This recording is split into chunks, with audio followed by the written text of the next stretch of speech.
नमस्कार दोस्तों, स्वागत है आपका हमारे चैनल द विनू टॉक्स में। आज की वीडियो है the mystery of Dwarka, Lord Krishna is still alive. जानने के लिए वीडियो को अंत तक देखें और अगर अभी तक चैनल को सब्सक्राइब नहीं किया है तो कर लें। बात सन 1983 की है। समुद्र के बीचों बीच नावों से कुछ डाइवर्स ने अरबियन सी में छलांग लगाई। वो समुद्र की गहराइयों में कुछ ढूंढने जा रहे थे। गहरे समंदर की सतह से कई मील नीचे उन डाइवर्स को कुछ ऐसा मिला जो पूरी दुनिया के लिए चौंकाने वाला सच। एक विशाल नगरी देखने में ऐसा लग रहा था मानो आज के समय की कोई अर्बन सिटी नीचे समंदर की सतह में बस गई हो। ऊंची ऊंची दीवारें, सड़कें, मूर्तियां, महल और एक पूरा वेल प्लान शहर।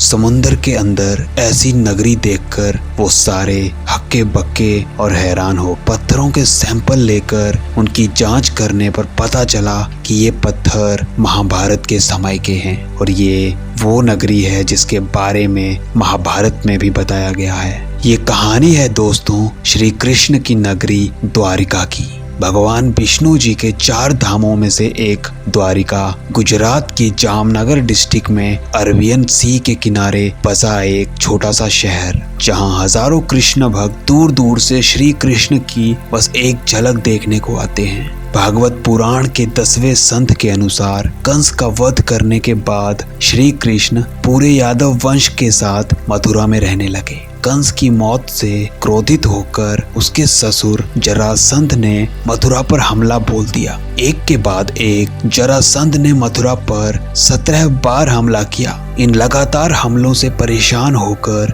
श्री कृष्ण ने मथुरा छोड़कर कहीं और जाना ही सही समझा। उन्होंने समुद्र के ऊपर विशाल नगरी के निर्माण का आदेश भेज दिया, लेकिन समुद्र देव की आज्ञा के बिना ये मुमकिन नहीं था। तब श्री कृष्ण ने समुद्र देव की आराधना की।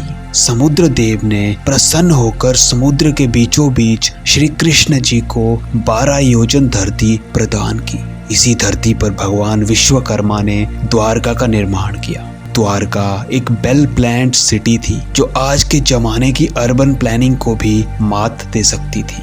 सड़कें, सोने के महल, बड़े बड़े दरवाजे, बगीचे, तालाब और वह सब कुछ एक बेहतरीन स्ट्रक्चर की तरह बनाया गया था। नगर के बीचों बीच था भगवान श्री कृष्ण का महल, जो यहाँ की सबसे खूबसूरत इमारत थी। जब ये नगरी बनकर तैयार हो गई तब श्री कृष्ण अपनी योग माया से पूरे यादव वंश को मथुरा से द्वारका ले आए और इसके बाद उन्होंने मथुरा जाकर जरासंध और कालियवंश से युद्ध किया। विजय होने के बाद श्री कृष्ण द्वारका नगरी को लौट आए और अपने परिवार के साथ खुशहाली से रहने लगे। लेकिन जिस प्रकार इस धरती पर जन्म लेने वाला हर जीव सुख और दुख से बंधा होता है, उसी प्रकार भगवान श्री कृष्ण भी इस चक्र का हिस्सा थे। गांधारी का श्राप। दोस्तों, कुछ समय के बाद पांडवों और कौरवों के बीच महाभारत का युद्ध शुरू हुआ, जिसमें श्री कृष्ण ने अर्जुन के सारथी के रूप में अहम भूमिका निभाई।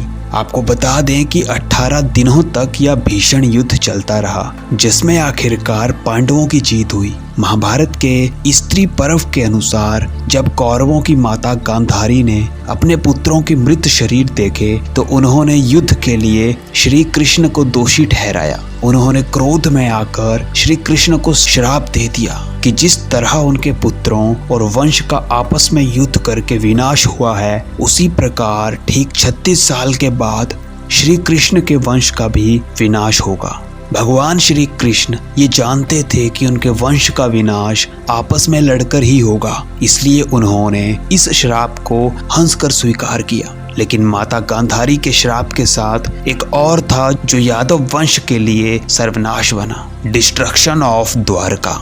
दोस्तों, एक बार द्वारका के निकट बसे पवित्र स्थल पिंडारक में कई बड़े साधु संत पधारे। उन्हें देखकर श्री कृष्ण के पुत्र सांब और उनके कुछ दोस्तों ने ऋषि मुनियों के साथ शरारत करने की एक योजना बनाई। सांब एक गर्भवती स्त्री का भेष भरकर ऋषि मुनियों के सामने पहुंचा और उनसे अपने होने वाले बच्चे के बारे में पूछने लगा। ऋषि मुनि अपना मजाक उड़ता देख क्रोधित हो गए और उन्होंने उन लड़कों को श्राप दे दिया कि सांब एक लोहे की मूसल को जन्म देगा जो यादव वंश के विनाश का कारण बनेगा। जब उन लड़कों ने देखा तो सांब के कपड़ों के अंदर सच में एक लोहे का मूसल मिला। श्री कृष्ण के नाना उग्रसेन को जब इस बात का पता चला तो उन्होंने उस मूसल के टुकड़े टुकड़े कर दिए और उसे समुद्र में फेंक दिया। ये टुकड़े एक मछली ने निगल लिए और ये मछली मछुआरों के जाल में फंस गई और जब उसको चीरा गया तो उसके पेट से वही लोहे के टुकड़े निकले।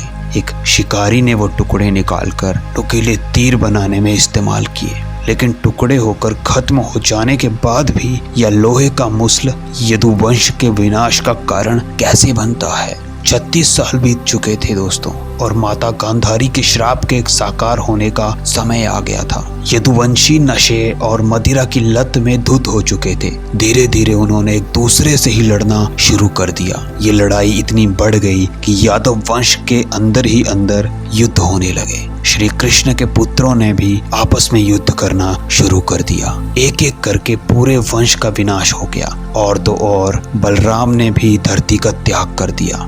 कृष्ण डेथ। भगवान श्री कृष्ण ने जब यह देखा तो वे भी पास के ही एक पीपल के पेड़ के नीचे बैठ गए। उसी समय जरा नाम के शिकारी ने उन्हें हिरण समझकर उन पर तीर चला दिया। ये वही शिकारी था दोस्तों जिसने मछली के पेट से निकले टुकड़ों से तीर बनाया था। वो जहरीला तीर जाकर श्री कृष्ण के पैर में लगा और इसी प्रकार श्री कृष्ण भी इस लोक को छोड़कर अपने धाम लौट गए। जब अर्जुन को इस बात का पता चला तो वह दौड़े दौड़े द्वारका पहुंचे, जहां का दृश्य देखकर उनका दिल दर्द से कांप उठा। पूरी द्वारका अग्नि की चिता में जल रही थी, लेकिन अर्जुन ने खुद को संभाला। श्री कृष्ण से किए गए वादे के अनुसार सभी औरतों और बच्चों को सेफली निकाला।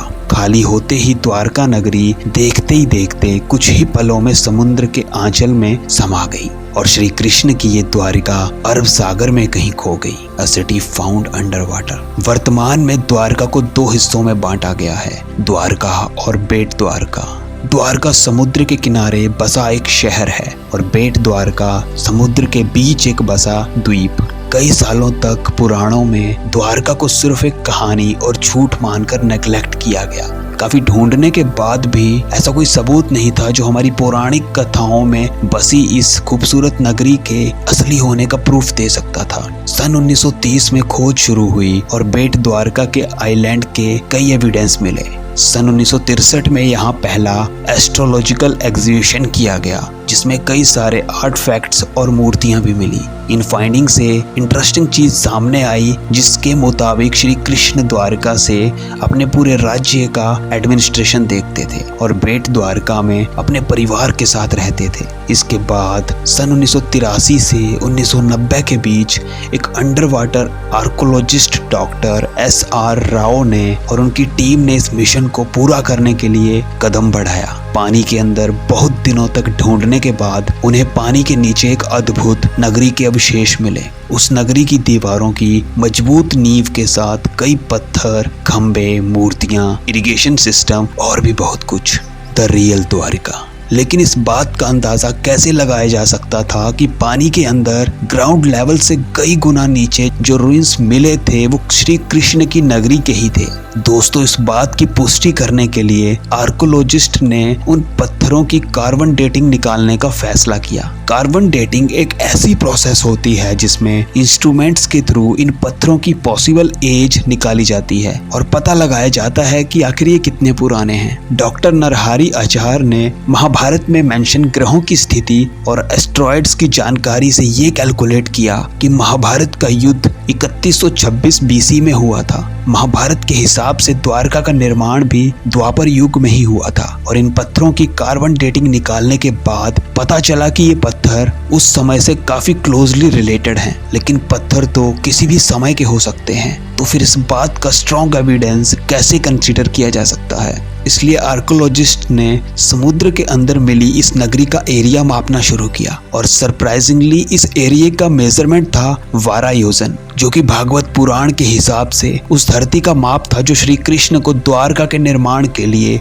समुद्र देव ने प्रदान की थी। फंड की कमी के कारण ये एक्सकवेशन यही रुक गया, लेकिन 2007 में आर्कोलॉजिकल सर्वे ऑफ इंडिया ने इसे फिर से शुरू किया और आज भी ये एक्सकवेशन जारी है। एक थ्योरी के मुताबिक दोस्तों, आज से 3500 साल पहले जिस जमीन के टुकड़े पर द्वारका नगरी बनी थी वो समुद्र की सतह पर हुआ करता था, लेकिन जैसे जैसे सी लेवल बढ़ा श्री कृष्ण की ये नगरी पानी में डूब गई। लेकिन फिर सवाल ये भी है कि सी लेवल धीरे धीरे बढ़ता है और महाभारत के परस्थानिका पर्व के अनुसार अर्जुन की आंखों के सामने द्वारका के तट से टकरा रही लहरों ने एक पल में पूरी द्वारका को अपनी बाहों में समेट लिया। आज कई लोग महाभारत और रामायण भगवान विष्णु के धरती पर जन्मे अवतार और उन बाकी पौराणिक कहानियों को एज अ मिथ कंसीडर करते हैं, लेकिन सिर्फ द्वारका ही नहीं बल्कि ऐसी और भी बहुत सी डिस्कवरी हैं जो ये प्रूफ करती हैं कि इस धरती पर इंसानों का एग्जिस्टेंस सिर्फ हड़प्पा